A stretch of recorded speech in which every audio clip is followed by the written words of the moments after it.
Todos os dias, nas minhas redes sociais ou durante as consultas, os clientes me perguntam: mas quais são mesmo aqueles documentos que não podem faltar no pedido de visto? Olá, eu sou Edilene Gualberto, advogada, assessora migratória aqui em Portugal, e hoje eu quero falar com você sobre a lista de documentos para visto. Vamos lá? Antes de continuar, como sempre, eu quero agradecer você que está sempre aqui comigo, que curte, comenta, compartilha os meus vídeos, porque é graças a isso que o canal tem crescido cada dia mais. Continuem, se você está aqui e não é inscrito e ainda não deu um like, por favor. Primeiro, e muito importante, é te lembrar que isso vai ser uma lista geral, ok? Não é a lista específica, porque a específica eu já falei em todos os vídeos sobre visto.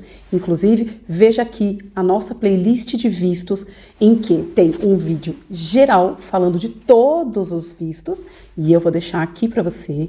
E tem também os específicos, um vídeo sobre cada visto. Então, neles vocês vão encontrar os documentos específicos, a lista específica. Aqui eu vou deixar a lista geral. O que é a lista geral? A lista geral é daqueles documentos em que todo pedido de visto tem que ter, ok? É aquele que é comum a todos os pedidos. Lembrando ainda que nós estamos falando de visto de residência. Eu não estou falando de visto de estada temporária. E se você tem dúvidas sobre isso, na semana retrasada eu deixei um vídeo falando sobre os tipos de visto de estada temporária e os tipos de visto de residência. E outra coisa, eu não vou aqui explicar cada documento um por um. Nos específicos você encontra isso. E nós temos inclusive um aqui que fala detalhadamente sobre alguns documentos, principalmente os específicos. Vale a pena você assistir. Bom, um primeiro documento que não falta em nenhum pedido de visto, seja aquele pedido feito online, que alguns países já fazem através do eVisa, seja aquele em que você vai enviar tudo fisicamente, este nunca falta, que é o formulário do pedido de visto. Sim, é um formulário que vai conter todos os dados, detalhes, datas sobre o seu pedido de visto. Então, este é o nosso primeiro documento. Também tem que ter foto. Foto que aqui eles chamam de tipo passe. É a nossa foto 3x4 no Brasil. Então, você tem que ter 2 fotos naquele pedido em que você envia tudo impresso fisicamente. 2 fotos. Fotos nítidas, de boa resolução, fundo claro, sem nada que tampe o rosto ou a cabeça, ok? O passaporte. O passaporte tem que ir o original e uma cópia. Mas isso naquele pedido impresso, físico. Se você estiver num país que utilize o eVisa, você vai apresentar o seu passaporte quando você for na entrevista.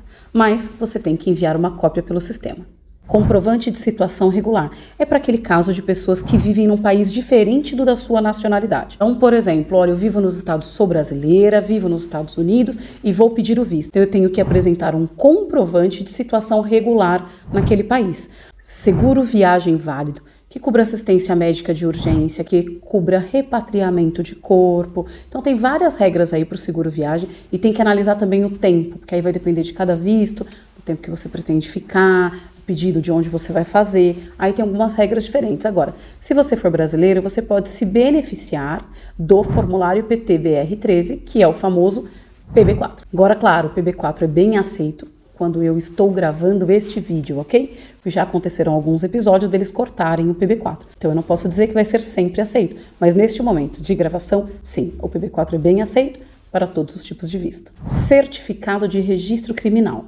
No Brasil é o nosso antecedente criminal, ok? Você tem que fornecer um documento deste do seu país de origem ou do país em que você reside já há mais de um ano. No Brasil, é solicitado que você apresente este documento apostilado e ele não pode ter sido emitido há mais de 30 dias. Qual é a minha sugestão? Uma das últimas coisas a fazer no seu processo é emitir e apostilar o antecedente criminal. Assim, existe uma grande chance desse pedido chegar no consulado com seu antecedente criminal com menos de 30 dias de emissão. Quando pedir esse antecedente para todos que forem maiores de 16 anos, para o seu filho menor de 16 anos, por exemplo, não precisa, ok? Requerimento de consulta ao registro criminal português.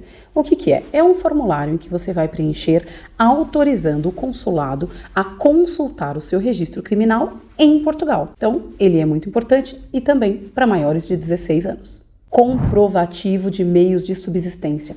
Falei muito sobre isso nesse vídeo, deixei todos os detalhes, inclusive alguns bem específicos para determinados vistos. É muito importante que você prove o seu meio de subsistência para viver aqui e que você tem condições de se sustentar no país. Por último, mas não menos importante, é o seu comprovante de alojamento. Não está no checklist. Se você pegar, por exemplo, o checklist da VFS, ele não fala disso, mas é uma coisa obrigatória, porque primeiro você não consegue passar na imigração se você não provar que você tem onde dormir, onde ficar, então tem que ter um alojamento. Pode ser uma reserva de hotel, vai depender do seu visto, do prazo dele, para definir também quanto tempo você vai reservar. Então pode ser uma reserva, pode ser um Airbnb, pode ser um termo de responsabilidade de alguém que já mora aqui, a famosa carta convite, também tem vídeo aqui falando sobre isso. Então vai depender muito do tipo de visto, vai depender muito do que você tem, talvez você já tenha um contrato de aluguel aqui, talvez você já tenha uma casa, uma escritura, então vai depender do que você tem. Mas apesar de não estar na lista, é obrigatório, ok? Tem ainda um último documento, mas que nem sempre é utilizado, é naqueles casos em que você baixa toda a documentação no site da VFS, imprime os formulários, junta seus documentos e envia fisicamente, tem um checklist. É lá que você vai assinalar cada um dos seus documentos. A minha sugestão é que você preencha isso no final, quando o seu processo já está completamente pronto. Quando eu faço uma reunião final com os meus clientes, que é aquela reunião em que reunimos todos os documentos para enviar o processo para o consulado, eu peço para que eles deixem de ladinho. Por quê? Porque no final a gente vai assinalar e vai relembrar e confirmar se de fato juntamos todos os documentos. É a minha sugestão para você também. E é isso. Se ficou alguma dúvida, por favor, deixe nos comentários. Não esquece de se inscrever, comentar, compartilhar e te encontro no próximo vídeo. Eu sou Edilene Gualberto, advogada, assessora migratória em Portugal. Um grande abraço.